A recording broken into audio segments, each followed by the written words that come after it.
오늘 우리가 함께 읽을 하나님의 말씀은 히브리서 9장의 말씀입니다.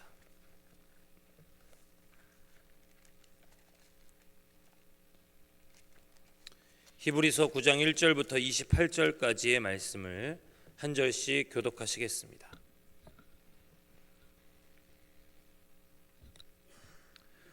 첫 언약에도 섬기는 예법과 세상에 속한 성소가 있더라.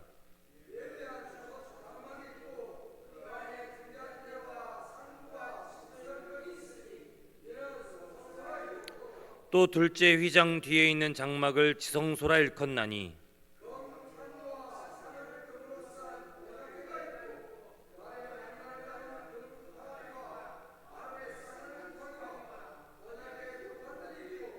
그 위에 속죄소를 덮는 영광의 그룹들이 있으니 이것들에 관하여는 이제 낱낱이 말할 수 없노라.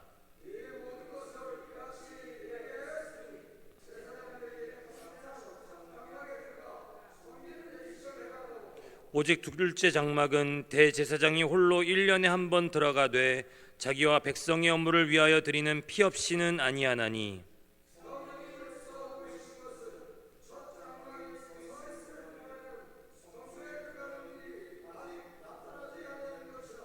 이 장막은 현재까지의 비유니 이에 따라 드리는 예물과 제사는 섬기는 자를 그 양심상 온전하게 할 수 없나니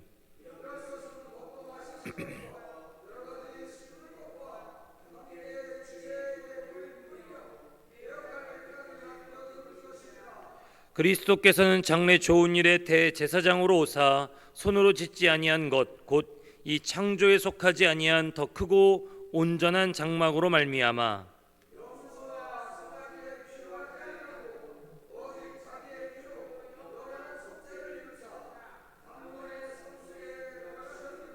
염소와 황소의 피와 및 암송아지의 죄를 부정한 자에게 뿌려 그 육체를 정결하게 하여 거룩하게 하거든.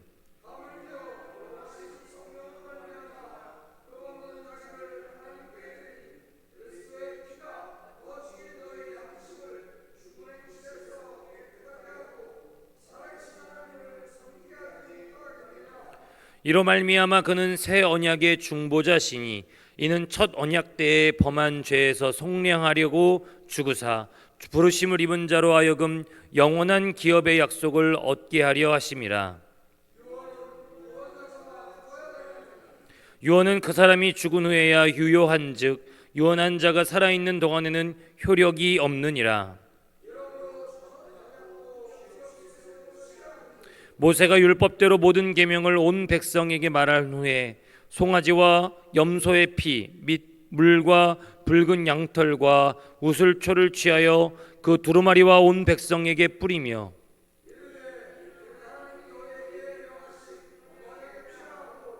또한 이와 같이 피를 장막과 섬기는 일에 쓰는 모든 그릇에 뿌렸느니라.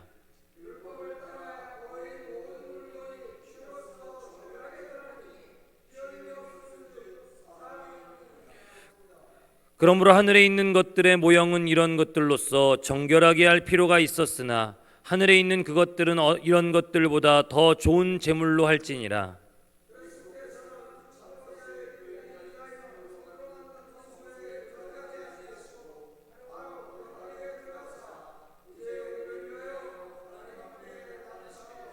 대제사장이 해마다 다른 것의 피로써 성소에 들어가시는 것 같이 자주 자기를 드리려고 아니하실지니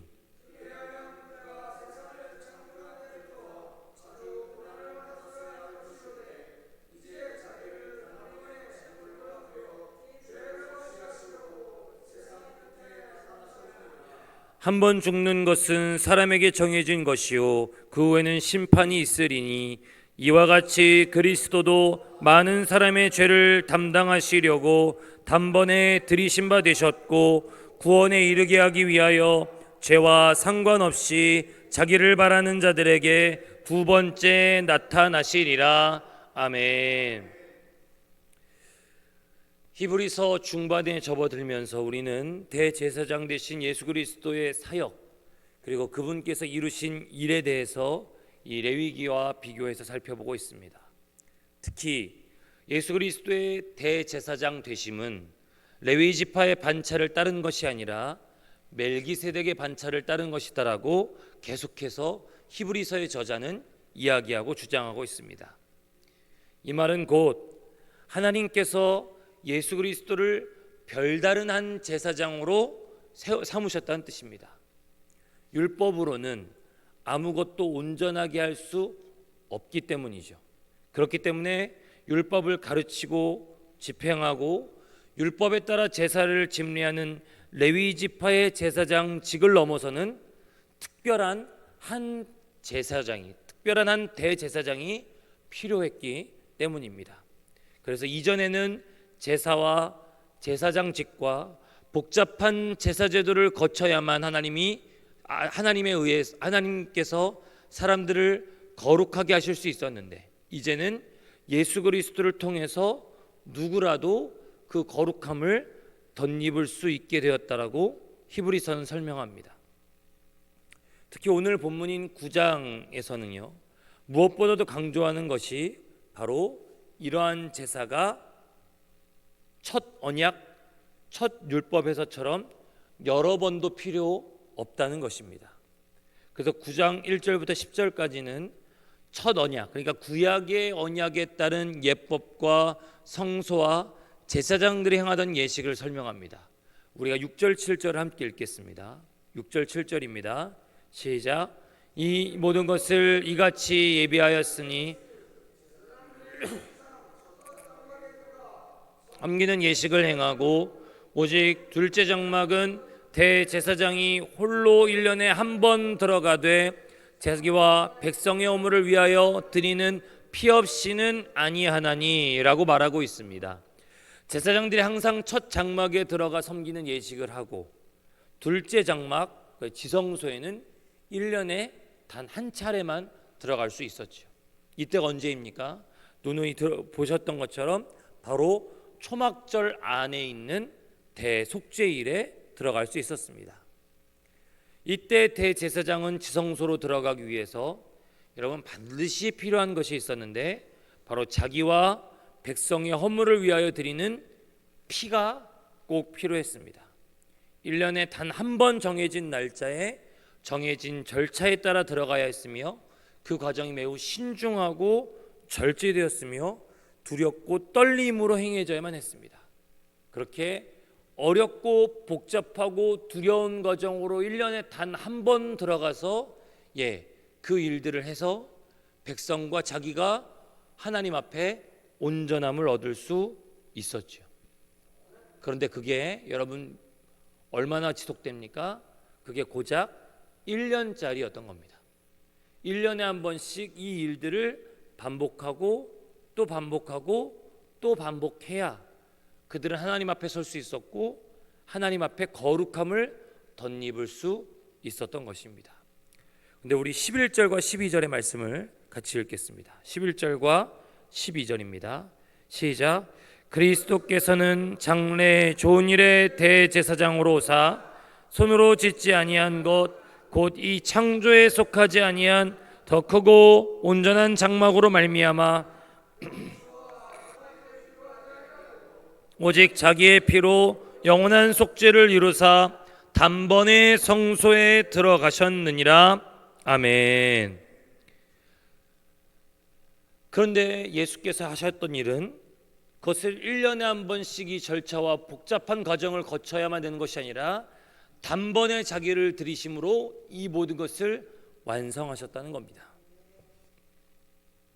25절과 26절을 보면 해마다 다른 것의 피로써 성소에 들어가는 것 같이 자주 자기를 드리지 아니하시고, 그리하면 그같이 세상을 창조할 때부터 자주 고난을 받아야 할 것이로되 이제 자기를 단번에 제물로 드려 죄를 없이 하시려고 세상 끝에 나타나셨다라고 기록하고 있습니다. 여러 번 드려야 되는 것이 아니라 1년에 한 번, 유효기간이 1년짜리가 아니라 단번에 당신을 드리심으로, 단번에 자기를 드리심으로 하늘 성소로 들어가셔서 이 모든 제사 제도를 폐기하시고 완전하게 성취하신 그리스도의 십자가 사역, 이것이 바로 주는 것이 무엇입니까? 우리에게 이런 절차와 복잡한 과정과 두려운 어떤 하나님 앞에 두렵고 떨리는 것 없이 우리는 오직 그리스도의 십자가를 바라보면 첫 언약에서 줄 수 있었던 그 모든 것을 넘어서는 완전한 성취를 우리 가운데 주신다는 겁니다. 더 쉬운 말씀으로 드리자면 십자가만 바라보면 우리에겐 완성된 언약이 우리에게 보장된다는 겁니다.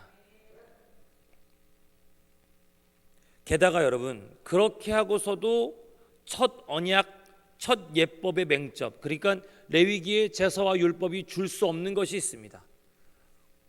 9절과 10절을 보시면 양심까지 온전하게 할 수 없고 다만 육체의 예법일 뿐이라는 것입니다. 13절에서 부연합니다. 염소와 황소의 피와 및 암송아지의 재를 뿌려 그 육체를 정결하게 하여 거룩하게 한다고 말입니다. 그 핵심은 무엇입니까? 이렇게 1년에 한 번 복잡한 과정과 절차를 거쳐서도 하나님 앞에 선다는 두려움과 떨림으로도 바꿀 수 없는 것이 있는 것이죠. 온전하게 할 수 없는 것이 있다는 겁니다. 그것이 바로 뭐냐면 그 복잡한 과정과 절차와 1년에 한 번 드리는 대제사장의 지성소 대속제일의 예배를 통해서도 그 양심을 온전하게 할 수 없다는 겁니다. 마음의 중심을 바꿀 수 없다는 겁니다. 이게 구약의 사람들에게는 영원한 숙제였습니다. 신실하게 제사를 지키고 법도를 지키는 사람들, 죄를 미워하고 싫어하는 사람들, 그런데 구약의 시대에 살면서 이것이 영원한 풀리지 않는 숙제로 갖고 있었던 바로 그 사람들의 마음속에는 내 마음 중심을 어떻게 바꿀 수 있을까? 어떻게 하면 우리의 양심을 바꿀 수 있을까? 그러나 구약의 결론은 한결같은 것이죠. 그것이 사람의 힘으로는 되지 않는다는 것입니다. 우리 예레미야 31장의 말씀을 다시 좀 돌아가 보시겠습니다. 예레미야 31장의 말씀입니다.